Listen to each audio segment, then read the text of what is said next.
जय हिंद दोस्तों पाकिस्तान के बिलावल भुट्टो के जहरीले बयान के बाद पाक मिनिस्टर साजिया मिर्री ने दिया न्यूक्लियर वेपन की धमकी और बढ़ गई है अग्नि 5 मिसाइल की रेंज। वहीं भारत में बनाया जा रहा है भगवान शिव का हथियार महेश्वरास्त्र। तो आइए जानते हैं इनके बारे में डिटेल में। दोस्तों भारत में अब भगवान शिव के हथियार के नाम पर एक रॉकेट सिस्टम बनाया जा रहा है और ये एक लंबी दूरी का गाइडेड रॉकेट सिस्टम है और इसका नाम है महेश्वरास्त्र। पौराणिक कथाओं में जिक्र है कि भोलेनाथ के पास भी ऐसा ही हथियार था जिसमें उनकी तीसरी आंख की ताकत थी और वो किसी को भी जलाकर राख करने की क्षमता रखता था। इसलिए अब जो रॉकेट सिस्टम बनाया जा रहा है इसे आप देसी हिमार्स भी कह सकते हैं। दोस्तों महेश्वरास्त्र को बना रही सोलर इंडस्ट्रीज के कंपनी के एक बड़े ऑफिसर ने बताया कि ये सही है कि हमने नाम भगवान शिव के अस्त्र से लिया है, इसकी ताकत भी वैसी ही होगी और ये गाइडेड रॉकेट सिस्टम है। साथ ही हम इसके 2 वर्जन बना रहे हैं, महेश्वरास्त्र 1 और महेश्वरास्त्र 2। पहले वाले की रेंज 150 किलोमीटर और दूसरे वाले का 290 किलोमीटर होगा और ये 1.5 साल में बनकर तैयार हो जाएंगे। फिलहाल इस प्रोजेक्ट पर 300 करोड़ रुपए लगे हैं और इसकी स्पीड ही इसकी सबसे बड़ी मारक क्षमता है और ये आवाज की स्पीड से 4 गुना ज्यादा स्पीड से दुश्मन की ओर अटैक करेगी, यानी 5680 किलोमीटर प्रति घंटे की रफ्तार, यानी ये 1 सेकंड में करीब 1.5 किलोमीटर की दूरी तय करेगा।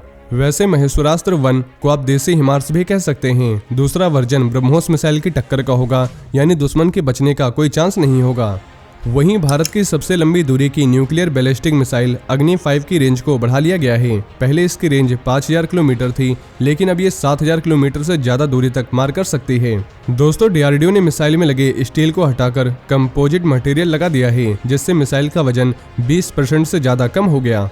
डिपार्टमेंट ऑफ डिफेंस के ऑफिसर्स ने इंडिया टुडे को बताया कि सरकार चाहती थी कि न्यूक्लियर वेपन ले जाने में सक्षम अग्नि 5 मिसाइल की रेंज को बढ़ाकर 7000 किलोमीटर से ज्यादा किया जाए, इसलिए डीआरडीओ ने इस मिसाइल पर फिर से काम किया और अब जो इस मिसाइल की रेंज बताई गई है उसे ये हासिल कर सकती है। उम्मीद है कि अग्नि सीरीज की बाकी मिसाइलों के साथ भी यही किया जाएगा। दोस्तों अग्नि 5 एक इंटरकॉन्टिनेंटल बैलिस्टिक मिसाइल है और ये देश की इकलौती मिसाइल है जिसकी रेंज में अब रूस के ऊपरी हिस्से से लेकर आधा अफ्रीका, ऑस्ट्रेलिया का उत्तरी हिस्सा, ग्रीनलैंड तक सब जद में आ जाएगा और इसे डीआरडीओ और भारत डायनेमिक्स लिमिटेड ने मिलकर बनाया है।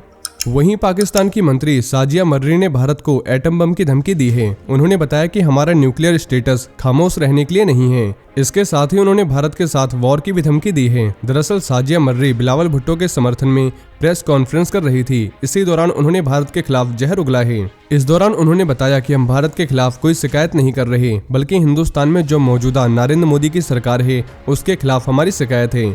वहीं आप बार बार पाकिस्तान के खिलाफ इल्जाम लगाते रहेंगे और पाकिस्तान चुपचाप सुनता रहेगा तो ऐसा नहीं होने वाला। साजिया ने मोदी सरकार को चुनौती देते हुए बताया कि सुधर जाओ।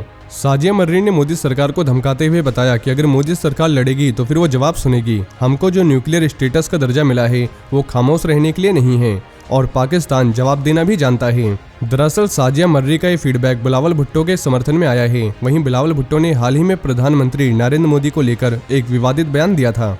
वहीं भारत चीन के साथ चल रहे विवाद पर सीडीएस जनरल अनिल चौहान ने बताया कि देश को सबसे बड़ा खतरा चीन की सीमा पर है।